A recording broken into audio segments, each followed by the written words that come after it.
Добар ден. Како се доближува новата година, така се погласни размислувањата за иднината. Секако дека автомобилите ќе станат поеколошки. Тоа ни го најавија од Лондон Такси, чија следна генерација возила ќе биде на струја. На смотрата во Лас Вегас, студиото Ринспит представи интересен концепт на возило на иднината. Сепак, старите навики на луѓето остануваат и со сигурност ќе ни донесат многу сеир. Замислете, французите си бараат назад половина од парите што ги платија на General Motors за купување на Opel, некаде помеѓу 600 и 800 милиони евра, поради прикривање на вистината за нивото на издубни гасови на моторите што се вградуваат во Opel. Мерцедес пак, не можејќи експресно да купи Tesla Model X за да ги види технологиите што се вградуваат за електропогонот, го изнајми, го расклопи и повторно го склопи. Секе беше окей доколку рента-кар компанијата не го забележа тоа и испорача уште 2 фактури згора на онаа за изнајмување. За цената на бруката нема да дискутираме. Сепак, денешното издание го започнуваме со прилогот за изборот на ауто без жирито, во чија цел беше одржано тестирањето на 6 финалисти. Битката за ауто без титулата влезе во финалето. Рамноправно, тркало до тркало, 6 претенденти за Best Buy Car of Europe признанието застанаа пред жирито да ги покажат своите адути. Citroen C3 Aircross, Ford Fiesta, Honda Civic, Opel Grandland X, Seat Ibiza и Volkswagen T-Roc. Сите заслужуваат, но само еден меѓу нив ќе се закити со престижната награда за автомобил кој нуди најмногу за својата цена. Нив на патеката Вајрано покрај Милано ги собра ауто без жирито за да ги направат финалните тестови пред да се донесе одлуката. Финалистите ги придржуваат челните луѓе на компаниите што ги произведуваат, потврдувајќи уште еднаш дека тестот на финалистите на Аутобест важи за еден од најрелевантните и најкомплексни тестови спроведени во автомобилските медиуми. Возењето на јавни патишта е скроено така маршрутата да ги содржи сите сообраќајни предизвици, градски метеж, бавни локални и брзи магистрални патишта и секако италијанските автостради. Импресиите потоа се надградуваат со аргументите што секој финалист ќе ги покаже на тркачката патека со цел да го убеди жирито дека токму тој представува најдобра понуда за европските купувачи. А тоа нема да биде лесно, бидејќи, како што кажа основачот и председател на Аутобез организацијата Дан Варди, автомобилската индустрија е се подобра со доста конкурентни производи. Тоа се гледа и од финалистите кои најголемото независно автомобилско жири во светот ги оценува според 13 критериуми.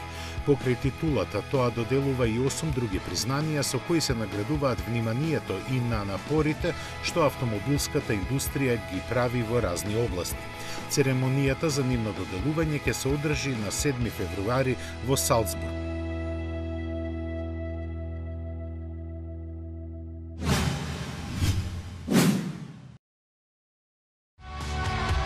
На повидок е решавање на едно од најболните прашања на електричните автомобили – долгото време за полнење на батериите.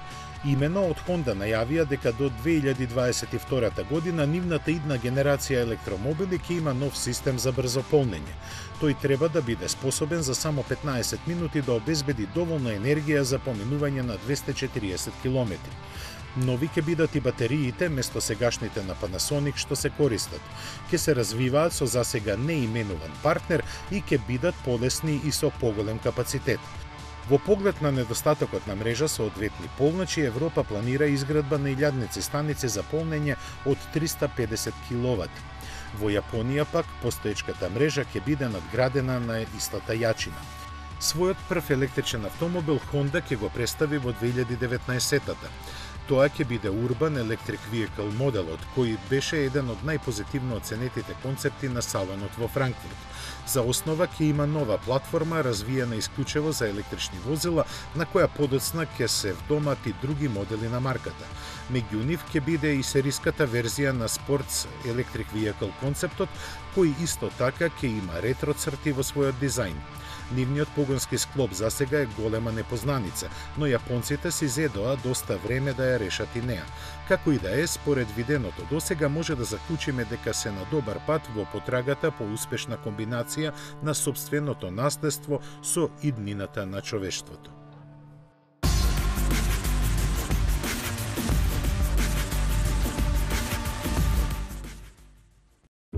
Знам дека го сакам. Но дали го заслужувам?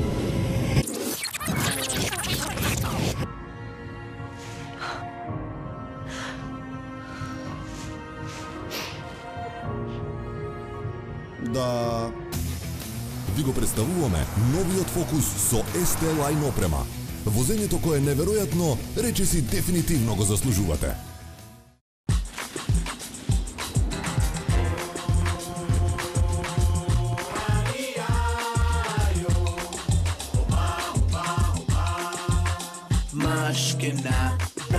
Black of peas came to make it hotter.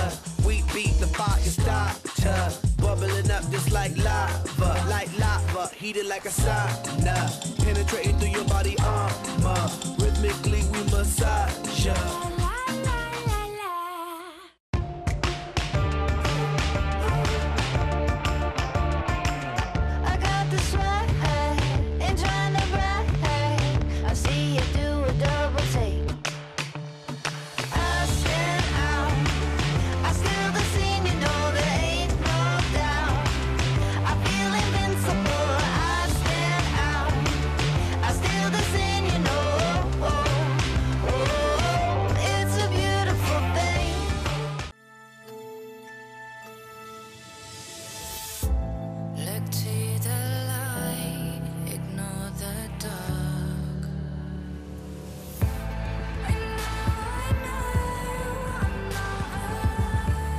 Новиот Peugeot 308 со напредна технологија, веќе од 170 евра месечно.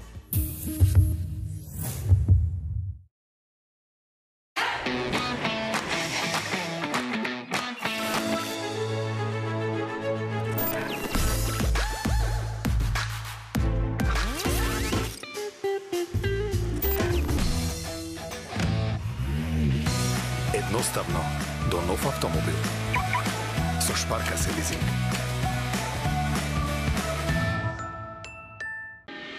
Кога не си веќе дете, или кога твоето дете ќе тргне по својот пат. Тоа е времето кога можеш да живееш како што сакаш. Тоа е времето кога можеш да ја слушаш твојата музика гласно. Или да експериментираш со себе. Без да се плашиш, да се изволкаш. Време е да живееш по своите правила. Новото Kia Rio. Твое време, твои правила. Зимските услови ќе господарат на нашите патишта во следните неколку месеци. Му благодариме на Севишниот што постојат производители кои возењето на снежен, замрзнат и калив коловоз и ниски температури го прават релаксирано искуство. Финците, за разлика од нас, возат повеќе од 6 месеци во споменатите услови и не се жалат на тоа. Веројатно затоа што го имаат градчето Nokian, каде се произведуваат зимски пневматици кои не се плашат од поларните услови. Еве што ни подготвија за оваа зима.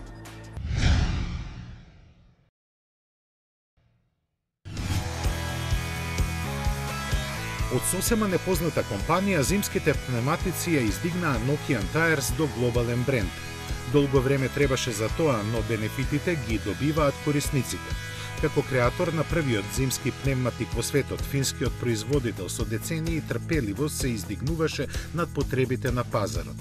Уникатна предност му дава единствениот тест центар кој во текот на целата година може да се користи за испитување на зимските пневматици.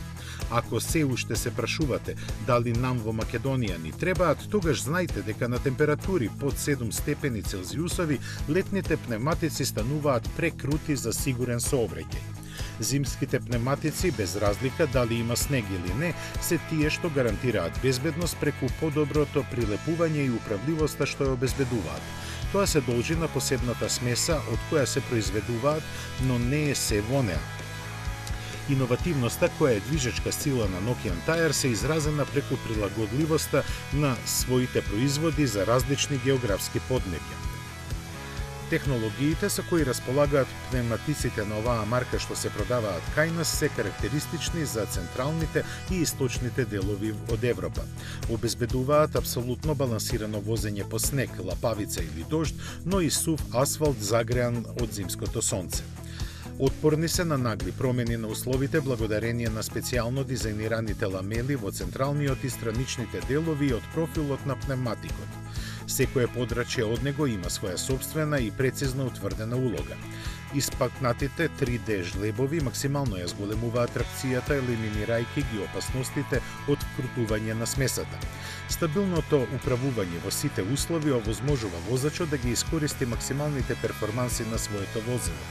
Квалитетот се гарантира преку контрола на производството, низ која поминува секој поединечен пневматик.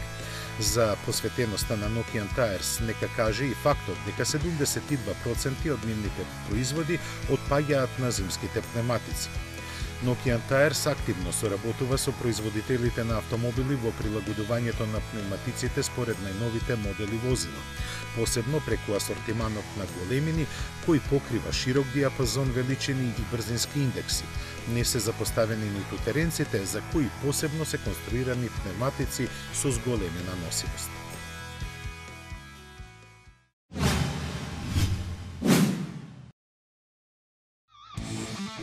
Не помина многу откако Opel премина под капата на PSA и веќе се појавија првите сериозни проблеми.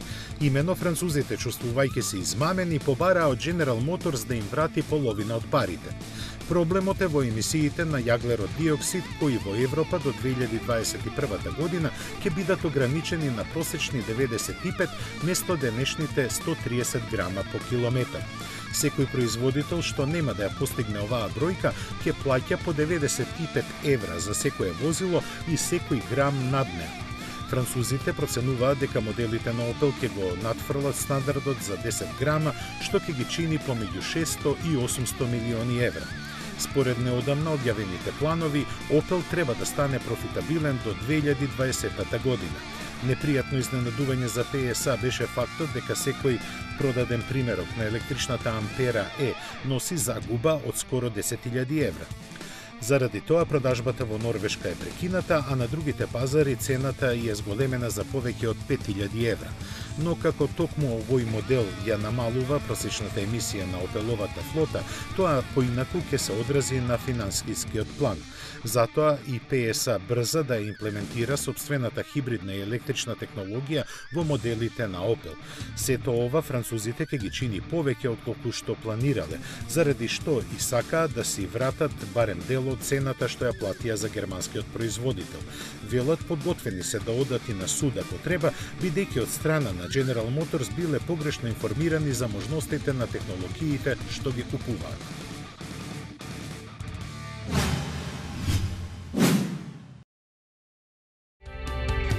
Возилата на Тесла важат за едни од најнапредните и не е чудо што другите производители покажуваат интерес за нив, ама начинот на кој германците го сториле тоа е за рубриката верувале или не. Имено, не можејќи да купат Тесла Модел X за да ги разгледаат неговите технологии и споредат со своите, одговорните од Daimler изнајмиле еден примерок од рентакар компанија. Го расклопиле, виделе што треба да видат и повторно го склопиле, пошто го подложиле на екстремни тестови. Така тврдат од рентакар агенцијата, која после 7-неделниот наем на возилото им оспорачала уште 2 фактури за предизвикана штета во износ од 15.700 евра плюс уште 2.000 заради намалената вредност на возилото. Действијата случајно биле откриени бидејќи некој од вработените во технолошкиот центар на неименуваната компанија оставил во возилото ливче хартија со своите забелешки. Сомневањата дека нешто чудно е направено со возилото ги потврди и системот за навигација кој забележал дека тоа долго време поминало во Зинделфинген. После тоа следело уште тура фактури за надомеш што возилото не можело да се изнајмува додека траеле санациите на него, пенали од 1000 евра дневно за секој поминат ден на тест патеката и за се друго што не е покриено со договорот за изнајмување.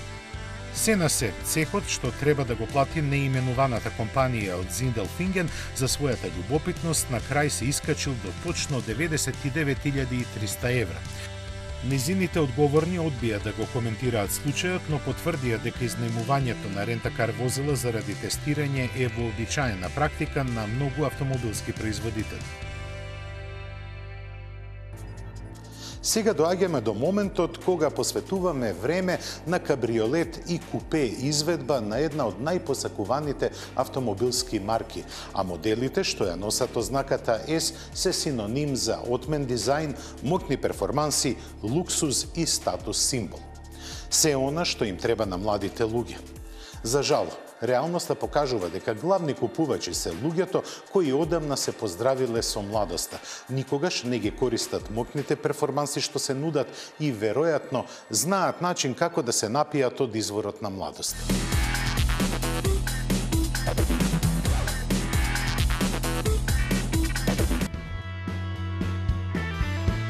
Кога најлуксузните модели се во прашање, Мерцедес води психолошка војна со своите конкуренти.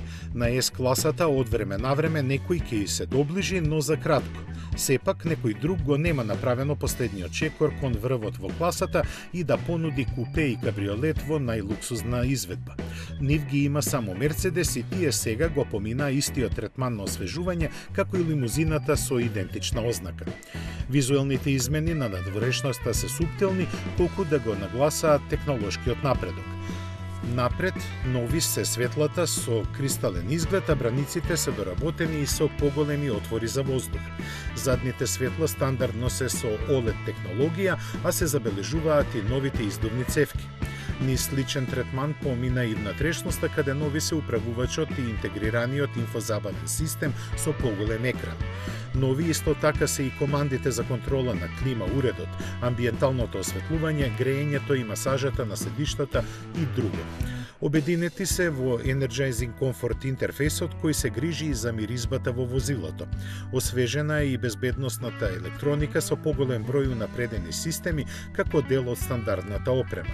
Меѓу другото, возилото сега само ги подесува параметрите во возењето според податоците добиени од системот за навигација. Во моторната понуда најголема новост е што AMG 63 изведбата сега има 4-литарски битурбо V8 мотор со 612 конски сили. Спарене со 9 степен менувач и погон на сите тркала специјално доработени од AMG. Забрзува до 100 км на час за 3,5 секунди, а максималната брзина електронски е ограничена на 300. За подобра економичност овој мотор располага и со систем за деактивирање на цилиндрите при помали оптоварување. Такво нешто нема 6-литарскиот V12 Mastodon, кој располага со само 18 конски сили повеќе. Постигнува иста максимална брзина, но до 100 км на час стигнува за 0,6 секунди побавно. Новата така наречена Панамерикана маска ќе ги издвојува AMG верзиите од останатите изведби на купе и кабриолетот на S-класата, а нив ги има само две, со V6 и V8 мотор со 367 и 469 конски сили. Продажбата на купе и кабриолет верзиите на S-класата на Мерцедес ќе започне за некој месец, а цените се уште не се познати.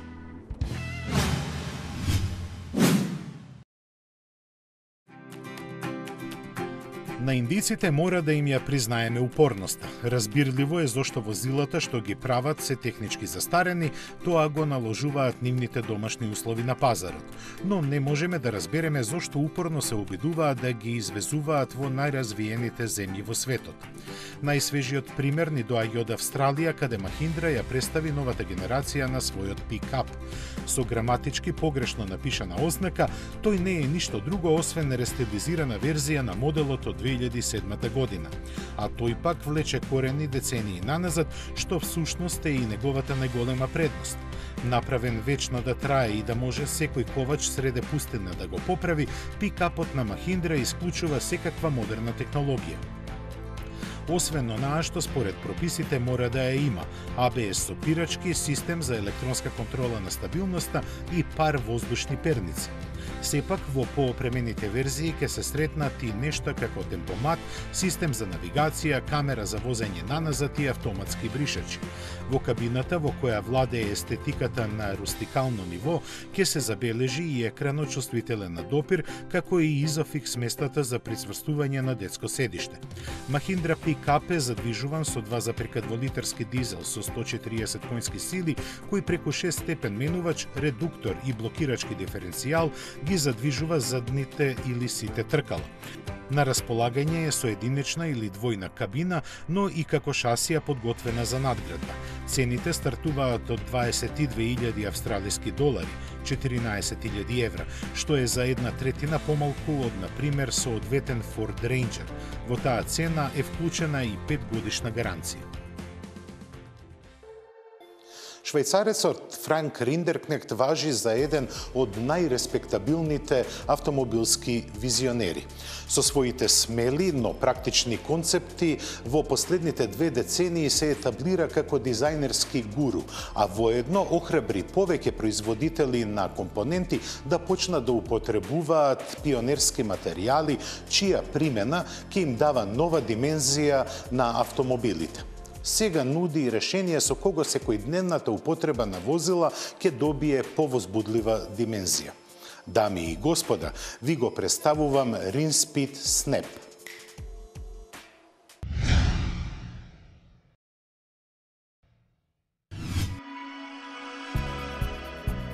Поентата на концептните возила е без разлика колку да се футуристички да можеме да ја замислиме нивната намена во реалниот свет. За швајцарскиот Rinspit ова како да не важи, бидејќи неговите идеи се толку напредни што изгледаат нестварно. Во потрагата по луди проекти овој пат тие се надминаа себе си и ни го испорачаа концептот Snap. Но за разлика од се досега видено од Rinspit, тој навистина изгледа употребливо. Како решение представува сеопфатен пристап за иднината на модерниот транспорт. Замислен е како подвижна платформа која ќе може да се сели од едно на друго место. Затоа ќе служи еден вид шасија налик на скейтборд која ќе прифаќа и пренесува различни платформи. Тие може да бидат прилагодени за превоз на патници, како на пример денешните такси возила, но може да се послужат и за било која друга намена, како продавница, просторија за состаноци, мобилна кукичка или нешто четврто. Исклучително едноставно се прикачуваат на шасијата која се задвижува автономно без возач. Rinspit ја има замислено со еден или повеќе електромотори. Долга е 4,7 метри и со се платформа тешка околу 1700 кг. Батериите со напредна технологија овозможуваат 100 електрични километри.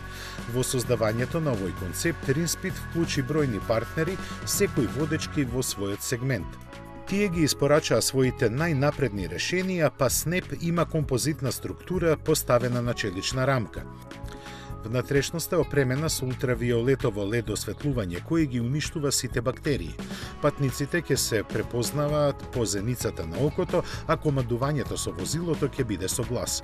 Мониторите, системите за забава и бројните конективни можности не треба ни да се споменуваат. Какви се шансите да дочекаме сериско производство на вакво нешто? Скоро никакви, но швајцарскиот раседник на идеи не е прв што ја гледа иднината во скейтборд шасии. Како што прави веќе неколку години наназад, Rinspit ќе го представи овој концепт на сајмот на потрошувачка електроника CES во Лас Вегас.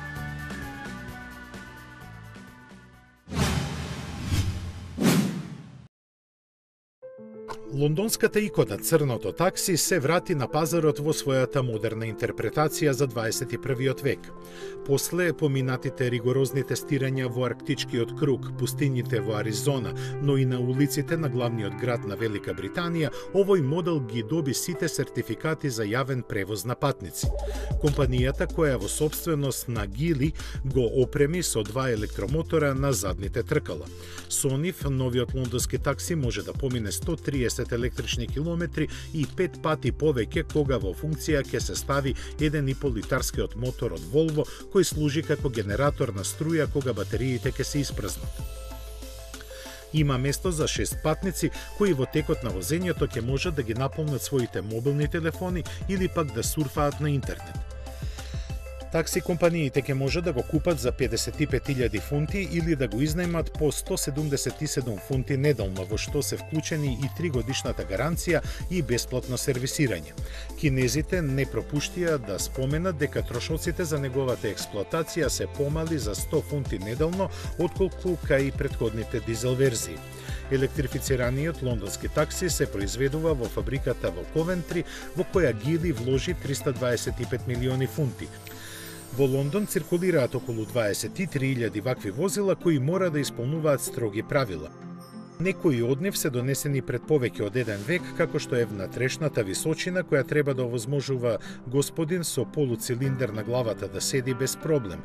Другата специфичност е просторот потребен за полукружно свртување од само 8 метри, колку што е широка уличката пред хотелот Савој во Лондон. Најпродаван автомобил во светот е Toyota Corolla. Во своите бројни генерации докажа дека квалитетот е императив со кого може да се победи било кој противник. Денеска ви ги пренесуваме импресиите од тест возењето на караванската каросерија и хибриден погон.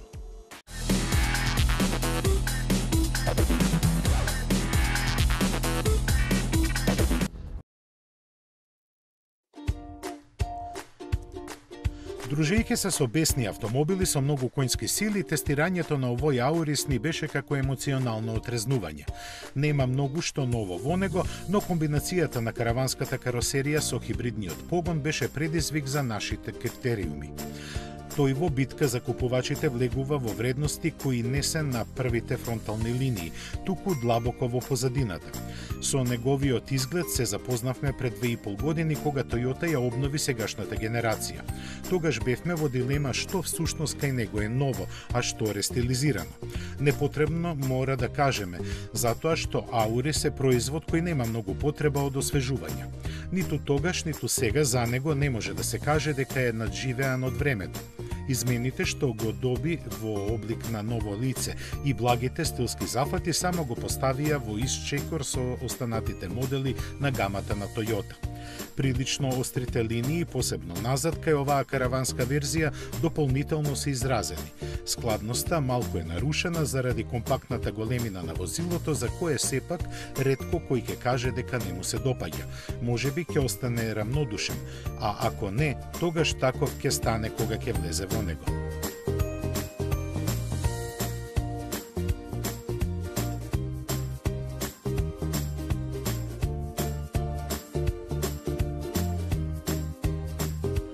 Навистина, никако не може да најдеме одговор на прашањето зошто Toyota е толку строга во дизајнот на интериерите на своите возила. Квалитетот како во проектирањето, така и во изработката се забележува насекаде, но целата слика делува сосема невозбудливо.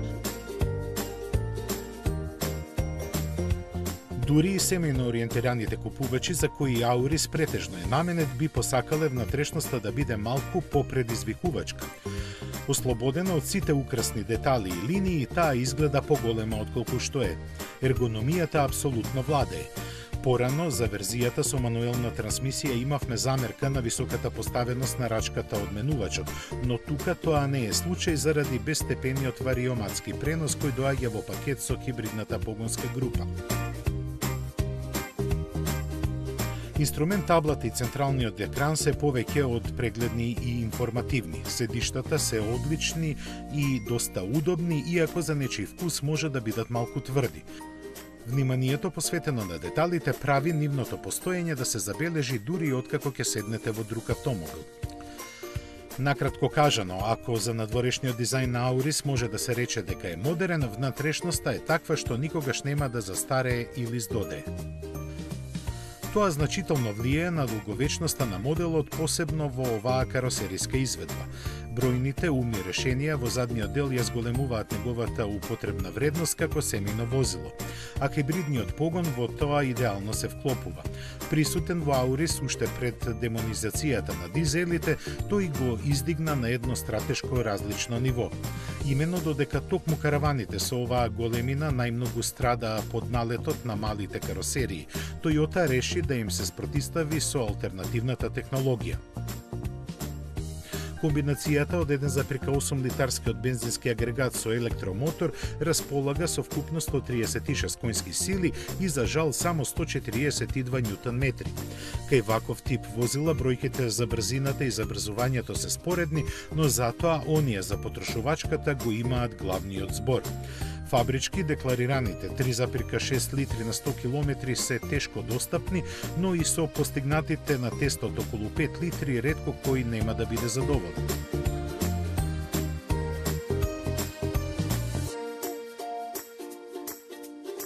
Возењето е типично како кај сите хибриди. Тргнувањето е бесшумно на струја, но малиот капацитет на батериите не дозволува долго бензинскиот мотор да остане во мирување. За некоја електрична автономија не може да зборуваме. И не треба. Интегрирањето на компонентите е на толку високо ниво, што човек воопшто не треба да се заморува кога што работи. Едноставно треба да се седне и да се вози. А возењето со Аурис е пријатно во сите ситуации, освен кога треба нагло да се забрза. Тогаш бучавата јасно го става на знаење хибридниот карактер на возилото. Недостасува малку култивираност во голема мерка заради CV менувачот. Освен сумата од 20.500 евра кои во Toyota Автоцентар ќе ви ги побараат, тоа е цената што еколошки освестените треба да ја платат. Како надомест ќе добијат практично вечен автомобил во чиј заден дел собира 530 литри, а со соборени седишта и до таванот дури 1660. Добиени се со продолжување на хеджбек каросеријата за скоро 30 см, додека меѓуоскиното растојание е задржано. Тоа значи и еднаков простор за нозете на патниците назад, кој и не е така раскошен. Но место за критики нема, бидејќи тој сепак е во рамките на просекот во класата. Затоа пак количината опрема е далеку на тоа, и безбедносната и комфортната. Тука замерки нема, само задоволство. Тоа впрочем беше и целта на Toyota со комбинирањето на караван каросеријата и хибридниот погон. Со нив Аурис располага со уникатна предност во битката за купувачите, како со конкуренцијата, така и со кросоверите. Таа во времето кое предстои ќе биде неизвестна, но за Toyota нема повлекување. Вешто, користејќи ги своите стратешки предности, јапонците за 20 години продадоа 11 милиони хибридни автомобили. Тие во Европа сочинуваат 40% од вкупната продажба на марката, кај Аурис пак 2/3. Подобар доказ за успешноста на формулата не е потребен. Жалиме што на нашиот пазар таа не функционира во целост. Toyota Auris, особено во своето хибридно издание, ќе добива се повеќе и повеќе приврзаници и поклоници. Пред да ја завршиме денешната емисија, добивме информација која сакаме да ја споделиме веднаш со вас, а тоа е резултатот од гласањето на Ауто без жирито. Лауреатот за оваа година е Citroen C3 Aircross и тој во 2018 година ќе носи титулата Best Buy Car, односно автомобил кој нуди најмногу за вложените пари. Во таа чест ви најавувам следната емисија дека ќе го имаме и тестот на C3 Aircross.